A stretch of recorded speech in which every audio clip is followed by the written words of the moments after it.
हाय, good evening. कैसे हैं आप लोग? मैं उम्मीद करता हूं कि आप सब बढ़िया होंगे, बेहतरीन होंगे, मस्त होंगे। सेल्फ टॉक सीरीज़ का ये सिलसिला या यूं कहें ये कारवां कोविड-19 के पेंडेमिक दौर में मित्रों से शेयरिंग का एक माध्यम है और इस माध्यम में ये म्यूचुअल माध्यम है, वन वे कम्युनिकेशन नहीं है। ऐसा भी नहीं है कि मैं जो कह रहा हूँ वो बिल्कुल ब्रह्म वाक्य है।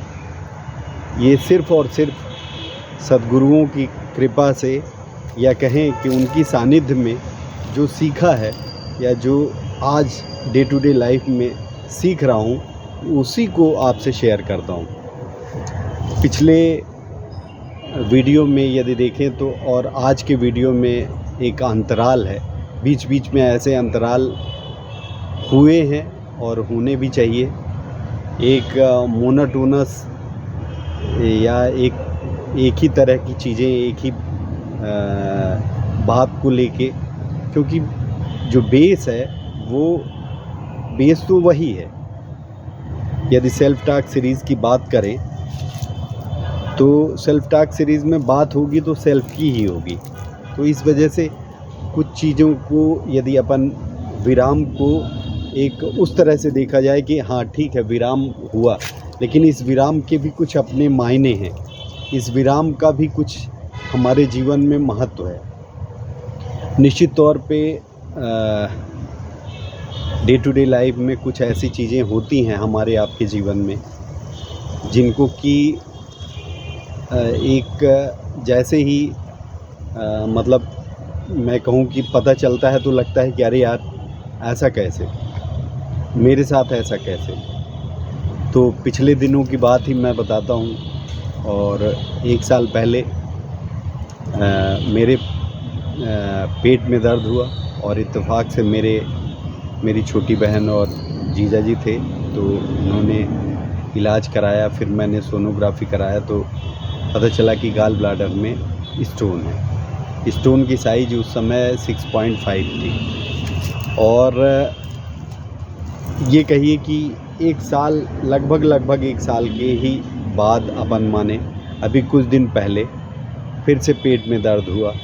और ऐसा नहीं कि बीच में भी हुआ, लेकिन कहीं ना कहीं कुछ ना कुछ ये कह लीजिए कि ठीक हुआ। और अभी जो इस बार हुआ उसके बाद फिर 1 दिन छोड़ के फिर दोबारा हुआ और लगातार हमने कोशिश की कि ये ठीक हो जाए, लेकिन 1 दिन के अंतराल में दूसरी बार जब दर्द हुआ तो थोड़ा सा चिंता हुई और लगा कि ऐसा क्यों। फिर सोनोग्राफी कराए और इस बार क्रॉस चेक करने के लिए एक दूसरे सेंटर में सोनोग्राफी कराए और इस बार जो गाल ब्लैडर का स्टोन का साइज आया वो 11.5 के समथिंग, और उसमें ये भी आया कि और भी स्टोन है। तो एक्सपर्ट ओपिनियन के लिए जो बड़े डॉक्टर हैं उनसे सलाह ली। कुल जमा बताने का मतलब ये है कि मैं अनजाने ही खाने का शौकीन हो गया था क्या हूँ ही, लेकिन प्रकृति ने ये कहा, ये प्राकृतिक संदेश है कि कहीं ना कहीं हम अपने खान पान को भी ऑब्ज़र्व करके चलें। और सबसे बेसिकली यदि हम देखें तो शुरुआत वहीं से होती है जिसकी चर्चा हम पिछले वीडियो में चर्चा क्या एक तरह से शेयरिंग कर चुके हैं कि जो अन्न है उसी से मन बनता है और वही मन जो है इक्विवेलेंट टू सांस है हमारी आपकी। तो ऐसा समझें कि जो अन्न है वो एक दाना अन्न का इतना महत्वपूर्ण है हमारे जीवन में, और उसको भी हम एक तरह से हम देखें कि हम किस तरह से ले रहे हैं। तो ये पिछले जो दैनिक जीवन से चीज़ निकल के आई वो मैं शेयर करना इस वीडियो में इसलिए लाजमी समझता रहा हूँ कि आपके भी कुछ अनुभव होंगे आपके जीवन में, दैनिक जीवन में, तो वो अनुभव किस तरह से हमें संदेश देते हैं और वो क्या कहते हैं, उनका क्या इशारा है, इसको भी समझने की ज़रूरत है। तो निश्चित तौर पे ये जो सेल्फ टॉक सीरीज़ है, return to the self first, और जब सेल्फ पे लौट के आएँ तो देखें अपने आप को, और आती जाती श्वास को देखना। श्वास को जैसे ही देखते हैं तो यानी मन धीरे धीरे जाता रहता है। तो बेसिकली वहीं से बात, जो अन्न से बना था मन, और मन जो है, मन की जो गति है वो कहीं ना कहीं इक्विवेलेंट टू सांस है, हमारी आपकी श्वास है। तो रिटर्न टू द सेल्फ का पूरा यदि जीस्ट देखें तो जब हम सांस पे लौटते हैं, सांस पे आती जाती श्वास पे अवधान देते हैं, तो जब श्वास पे अवधान देते हैं तो आती और जाती श्वास आने और जाने में रुकती है। धीरे धीरे वो जो रुकना है, वो जो गैप है, वो बड़ा होता जाता है, और वो गैप का बड़ा होना ही हमारा ऑब्जर्वेशन, ये कह लीजिए कि वो ऐसा है कि यदि वो गैप बढ़ रहा है तो हम समझ सकते हैं कि हमारे देखने की जो या ऑब्जर्वेशन की जो क्षमता है वो निश्चित तौर पे बढ़ रही है। तो इस दौरान दर्द भी सहा और ये सारी चीज़ें भी हुई। तो दर्द भी सहने में, दर्द सहा, देखा, बहुत तेज़ दर्द था, और एक तरह से कह लीजिए कि एक संदेश जो मैंने डे टू डे लाइफ में मुझे जो मिला है वो शेयर करना,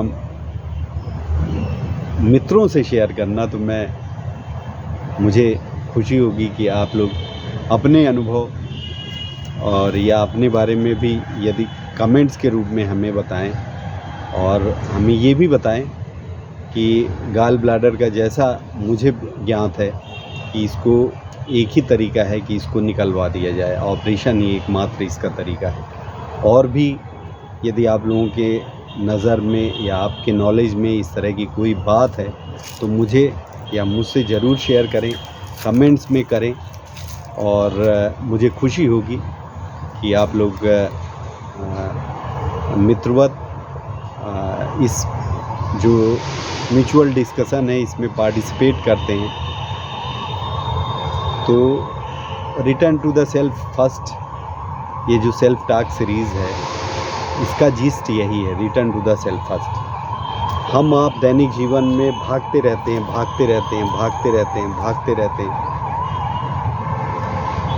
सुबह से लेके शाम तक, दिन से रात तक भाग के थक जाते हैं, और जब थक जाते हैं तो सो जाते हैं, फिर सो जाते हैं। तो और ये सोना और सो के फिर उठना, फिर वही प्रक्रिया, इस बीच में एक चीज़ मिसिंग है। यदि गौर से आप देखें तो हमारे आपके जीवन में एक चीज़ मिसिंग है। उठना ठीक है, फिर से लग गए दैनिक जीवन की जो जद्दोजहद है, भागम भाग है, उसमें हम आप मशगूल हो गए, और एक चीज़ मिसिंग हो गई, और वो मिसिंग हुई कि जब थके और सो गए और सो के उठे, फिर रिचार्ज होके फिर चल दिए एक नए जोशो खरोश से, पर हम अपने साथ बैठना ज़रूर भूल गए। निश्चित तौर पे मैं ये अपने लिए भी बोल रहा हूँ, ऐसा नहीं कि मैं कहीं अलग हूँ, मैं भी आप ही के जैसे, आप ही की तरह लगातार संघर्ष कर रहा हूँ। संघर्ष इन द सेंस वही सारी चीज़ें जो जीवन की ग्रोथ के लिए आप कर रहे हो। तो निश्चित तौर पे हमारे भी, मतलब मेरे और आपके, हम सब के जीवन में एक चीज़ मिसिंग है। वो एक चीज़ आप उसको ऑब्ज़र्व कर सकते हैं, आप देख सकते हैं कि हम आप बैठना भूल चुके हैं, अपने साथ बैठना भूल चुके हैं, और अपने साथ बैठते नहीं हैं। अपने साथ न बैठने की वजह से हम सांसों का ऑब्जर्वेशन तो दूर की बात हो गई, कभी कभी याद आता है तो देखते हैं कि हाँ सांस आ रही है जा रही है। तो जो भी मौका, अब यहाँ से बात शुरू होती है आज के वीडियो का जिस्ट, जो भी मौका श्वास को देखने का मिले दैनिक जीवन में 24 घंटे में कोई भी पल हो, उस पल को स्वर्णिम पल मानते हुए उस पल को देखना शुरू करना है। मैं अपने लिए भी बोल रहा हूँ, आपको भी बोल रहा हूँ। बैठना यदि शुरू कर सकें दैनिक जीवन में अपने साथ, तो कोशिश करें, मैं भी कोशिश करता हूँ 2 मिनट से 5 मिनट तक शुरुआत में, फिर धीरे धीरे धीरे इस ड्यूरेशन को अपन बढ़ाएंगे। तो return to the self first तभी होगा जब हम अपने साथ बैठेंगे, अपने आप को समय देंगे। ठीक है, बेसिकली कह सकते हैं आप कि दे तो हम अपने आप के लिए ही रहे हैं, निश्चित तौर पे। उसमें भी सेल्फ की जो 3 चीज़ें राही जी ने बताई हैं, सिद्ध श्री सर्वेश राही जी गुरु श्री ने जो बताई हैं, पेरी फेरी में उसको समझिएगा। पहला है रिलेटिव सेल्फ, ऐसा समझिए 24 आवर्स में आप देखिए कि हम ज़्यादा से ज़्यादा समय अपने से जुड़े लोगों को, उनके जीविकोपार्जन के लिए जो हमसे जुड़े हैं, तो कहीं ना कहीं अपन देते हैं। फिर इंडिविजुअल सेल्फ आता है, उसको अपन मिस कर रहे हैं। जो इंडिविजुअल सेल्फ है, जिसकी वजह से रिलेटिव सेल्फ है, और सबसे बड़ी बात, जो इंडिविजुअल सेल्फ को हम समय नहीं दे पा रहे हैं, तो एग्जिस्टेंशियल सेल्फ, जिसकी वजह से ये शरीर है, जो इस शरीर में, इस शरीर को धारण किया हुआ है, जिसके बारे में हमको रत्ती भर पता नहीं, हमको आपको एक भी अनुमान नहीं, उससे तो दूर दूर का नाता नहीं। सिर्फ 24 घंटे में आप देखें तो आपको समझ में आएगा कि कितनी देर हम अपने साथ बैठते हैं और कितनी देर हम अपने आप को समय देते हैं, कितनी देर हम अपनी सांसों को देखते हैं। तो समझ में आ जाएगा कि क्या मैं कहना चाह रहा हूँ। बेसिकली मैं अपने लिए भी बोल रहा हूँ, मैं कोई ऐसी बात नहीं बोल रहा हूँ जो कि ऐसी चीज़ है कि जो सिर्फ आपसे बोल रहा हूँ और बोलने के लिए बोल रहा हूँ। बेसिकली हम लोगों के जीवन में जो अपने आप को समय देने का, एक तरह से अपने आप को समय देना और अपने आप को समय देना, और फिर सबसे महत्वपूर्ण उसमें भी सबसे महत्वपूर्ण कि अपने साथ बैठना, वो मिसिंग है। आप ऑब्जर्व कर सकते हो, इसको देख सकते हो, 24 आवर्स में आप ऑब्जर्व करके देख लो। मैं तो देख ही रहा हूँ। तो यही मेरी ईश्वर से प्रार्थना है, सभी सद्गुरुओं से प्रार्थना है, आने वाले जो सद्गुरु हैं उन सब से प्रार्थना है, जो आज तक आ गए हैं उन सब से है ही है कि हम सब के जीवन में ईश्वर करे कि इस तरह से व्यवस्थाएं बने या इस तरह से चीज़ें हों कि हम 24 घंटे में कुछ पल अपने साथ बैठें, कुछ पल अपने आप को दें, कुछ पल अपने आप को देखने के लिए, अपने स्वाध्याय के लिए, अपनी सांसों को जानने के लिए, अपनी सांसों की आती जाती जो श्वास है उसको देखने के लिए हम दे सकें। ये मेरी प्रभु से, सद्गुरुओं से प्रार्थना है कि हम सब के जीवन में ऐसा हो। इस बात को कहते हुए आज बस इतना ही। मैं ये ज़रूर कहूँगा कि इस वीडियो को देखने के बाद यदि मित्रता की फीलिंग आए तो ज़रूर अपने कमेंट करिए, मित्रवत करिए। मैं कोई गुरुडम के भाव से ये चीज़ नहीं शेयर कर रहा हूँ, ये प्योर मित्रवत शेयरिंग और मित्रता वश शेयरिंग है। तो यदि ऐसा भाव आता है तो ज़रूर कमेंट करिए, म्यूचुअली अच्छा लगेगा, ग्रो करेंगे अपन। साथ ही साथ यदि नहीं समझ में आता, आपको लगता है तो भूल जाइए। बहुत बहुत धन्यवाद। आपका दिन शुभ हो, सब कुछ अच्छा हो आपके जीवन में, यही शुभकामना है, शुभ भावना है। धन्यवाद।